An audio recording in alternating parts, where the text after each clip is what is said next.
Okay, we are going to talk about our 1.2 notes, classifying organisms here.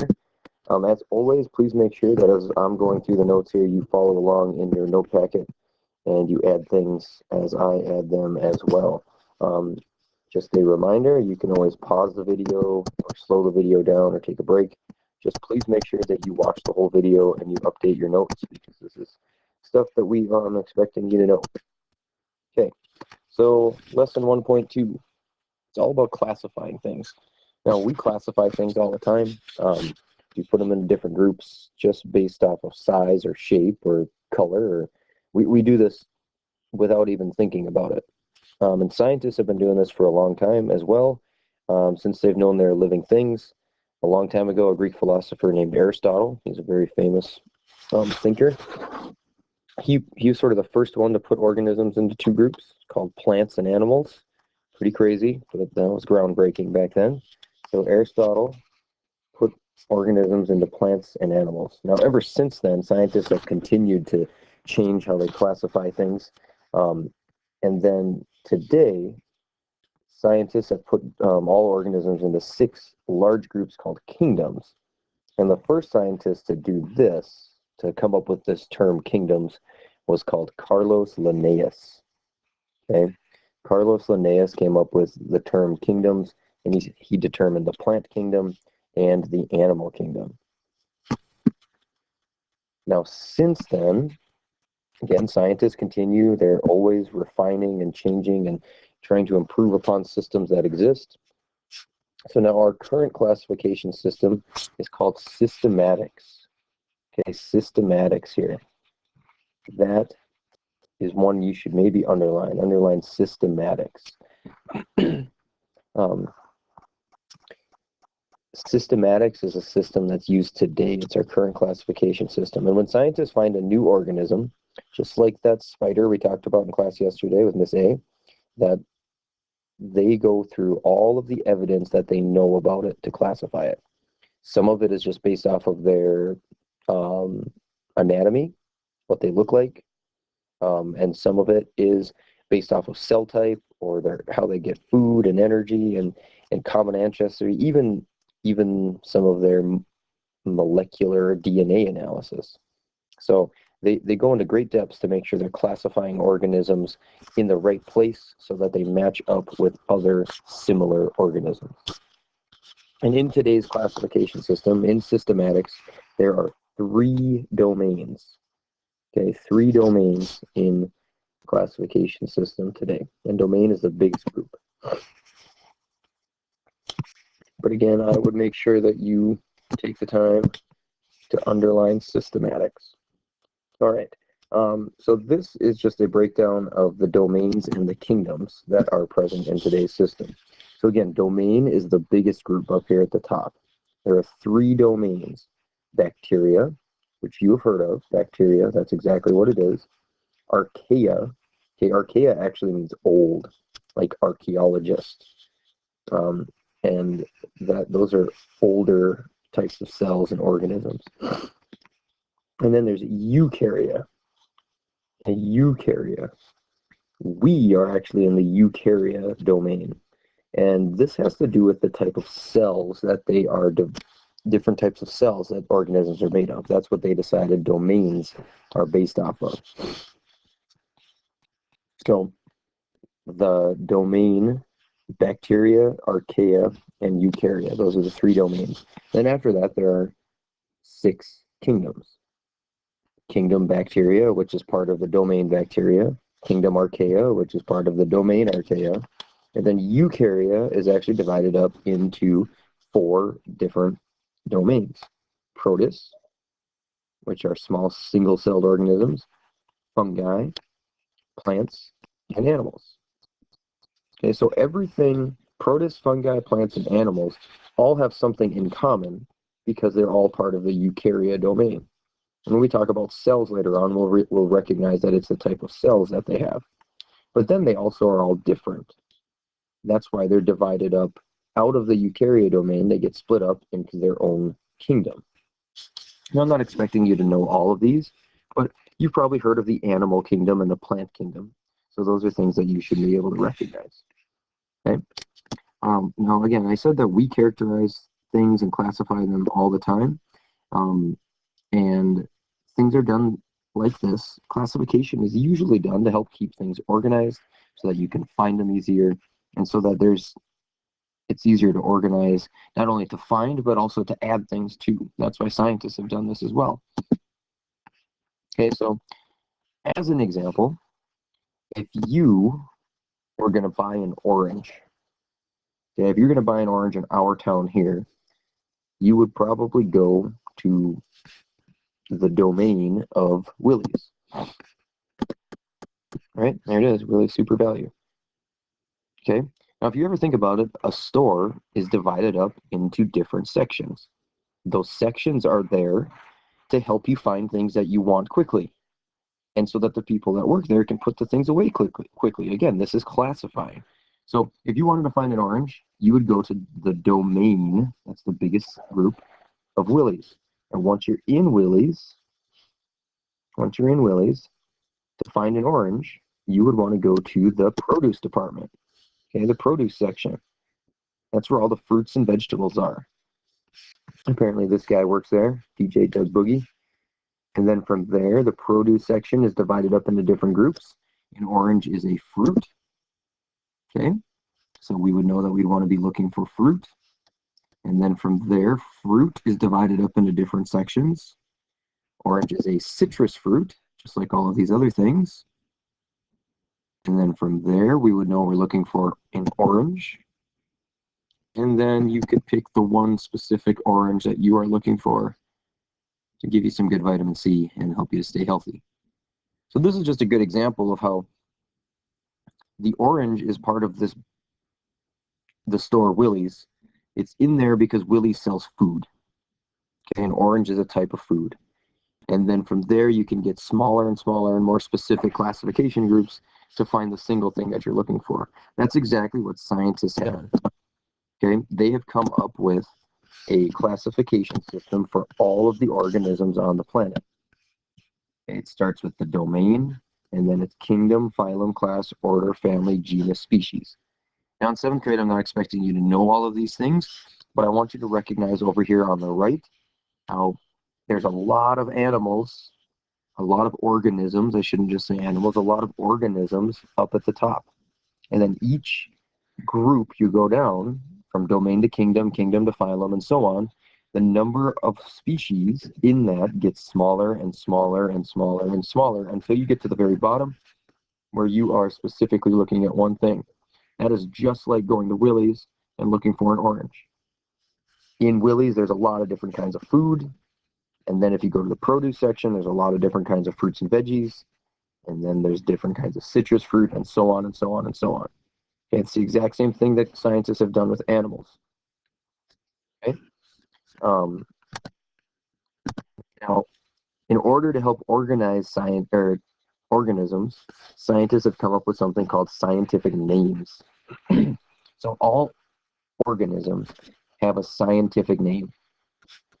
The system scientists use to name them is called binomial nomenclature. Okay? Binomial nomenclature. And this word right here, binomial, if we break it apart, the bi part, prefix means two, and nomial means like naming. Okay, so this means to name. Just like this, there's a two-word name. Okay, to name. So science has this system for naming organisms. Every species has two names. Okay, there is a species name. And a species is just a group of organisms that have similar traits and are able to produce fertile offspring. You know, this right here, fertile offspring. That means that their offspring can have more offspring. If you remember earlier in the chapter, we talked about how a mule is a cross between a horse and a donkey. A mule is not fertile. Okay, it can't have more offspring. So a mule doesn't have its own species. It's a hybrid. Okay, and species groups are part of a bigger group called genus. Okay, a genus is a group of very similar species. So like, if we look back at this chart, the genus Ursus contains bears. polar bears, brown bears, black bears, okay? Those are all contained in this genus because they're all closely related. It'd be like cousins, I guess. So here, these two things with stars by them, you should put stars by them as well. In binomial nomenclature, the first word is always the organism's genus. Okay? The second word is usually always the species name. And the second word is always the species name. And this is where, like, if you find a new species, you could actually choose to name it. And you could name that species. So a lot of scientists name them after their favorite teacher or something. So if you find a species, don't forget about me. All right. Okay, so if we're looking at this example here of the bear, this is actually a grizzly bear, brown bear. It fits in the domain Eukarya, okay, and then the kingdom Animalia, and then phylum Chordata, that means it has a backbone, and then the class Mammalia, that means it's a mammal, order Carnivora, which is a little deceiving because not everything in here is a carnivore, but they share a lot of similar traits. Then the family is Eurycidae, those are all different kinds of bears, and then the genus is Ursus. Okay, the genus is Ursus. So this would have, like I said, black bears, brown bears, polar bears. I think sun bears are in there also. And these organisms are all very, very similar. Okay, so this would be like cousins, okay, in the genus group. And then in the species group, that is like an individual. Okay, so Ursus arctos is the scientific name for the grizzly bear. You can abbreviate scientific names like this, okay, by just using the first letter of the genus and then the last name. Okay, this right here is something that you need to add to your notes. It's not in there, but I want you to find an empty spot in your notes and add it in. Okay, take a moment and pause the video to add this into your notes. You definitely need to know this. So pause the video and add this in. So these are just some rules on writing scientific names. Again, a scientific name, every organism has its own unique name, just like you have your own unique name. It's always written in binomial nomenclature. Remember, that's two names. So when you're coming up with a scientific name or when you're writing it, there's 4 rules. They're always written in italics. Okay? They're always written in italics. Or instead of italics, you could use quotation marks because sometimes it's hard to write slanty. The first is always capitalized. The first letter of the first word is always capitalized, just like here. The second word is not capitalized, just like there. Okay? First word is capitalized, second word is not. The first word is always the organism's genus. Okay? So for us, that's kind of like our last name, our family name, because it shows close relationship to other organisms. Like my family name is Pope, so you know other people that have that name are likely close related to me. The second word is the organism species. So then this is an individual name. This would be like our first name. Okay? So that are the rule. Those are the rules for scientific naming. Again, make sure you write those into your notes. They're not in there yet. Oh, sorry. Okay, finally in here, when we're classifying organisms, there's 2 reasons for scientific names. This is a very important thing. Common names can be really misleading. Okay, like example, prairie dog. Prairie dog is not actually a dog. It's like a gopher. Okay, a starfish is not a fish. And a seahorse. You didn't know what a seahorse was, you would imagine a horse that swims in the ocean. That is not the case at all. A seahorse is actually a fish.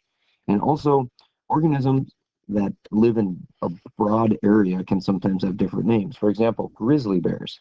Grizzly bears are called grizzly bears typically in like the mountain west, like Montana and that area. But in Canada, they're typically called brown bears. And in even certain spots of Alaska, they're called Kodiak bears. Those are all the same bear, but they have 3 different common names: grizzly bear, brown bear, Kodiak bear. So that can be confusing. You can be talking about the same thing to someone, and they might not even know it because they're calling it a brown bear and you're calling it a grizzly bear. So here are two reasons scientific names are so important. They get rid of confusion with common names, and they're internationally used. They're used everywhere in the world. So you can talk about a grizzly bear with someone from Canada, but if you call it Ursus arctos, you guys will know you're talking about the same thing. Okay, finally, there's two different tools that will be used for classification. One of them is a dichotomous key. Okay, we'll get some more practice with this in class, but a dichotomous key uses descriptions to lead you to the identification of an organism. So in this example, we're looking at these weird-looking fish called a goby. Okay, so what you do is you start with your description. So let's say that we are looking at this fish down here. Okay, we're looking at this guy. And I just start going through the descriptions. So the first one says, the fish has a mouth that extends past its eye. So then I look down here at my fish, and this fish does not have a mouth that extends past its eye. So then I go to B. The fish does not have a thick mouth that goes past its eye, so I go to 2. The fish has a dark body color. This one does not have a dark body color. The fish has light body color with no stripes, so I go to 3. The fish has a black-tipped dorsal fin. So looking on here, the dorsal fin is right there. Okay, it does not have a black-tipped dorsal fin, but it has a speckled dorsal fin. That means it has dots on it, right? Okay, so I look here. Sure enough, it has dots. So now I know its name is a yellowfin goby. That's how you use a dichotomous key. You just look at an organism and you follow the descriptions until you find the one that matches. Another tool is one that we worked with in class yesterday. It's called a cladogram. It's a branch diagram that shows relationship. So just like you found yesterday, everything to the right of this spot right here, everything to the right has lungs and everything to the left does not. So a salmon, which is a fish, does not have lungs, but salamanders, lizards, hamsters, and chimps do. Everything to the right of here has claws or nails. Lizards, hamsters, chimps, and salamanders and fish do not. Okay, so you can go all the way up the line and you can see relationships based off of characteristics with a cladogram. Okay, that is the end of our notes. Again, please make sure that you watch the whole thing, fill in your notes with my notes, and make sure you are prepared for your test.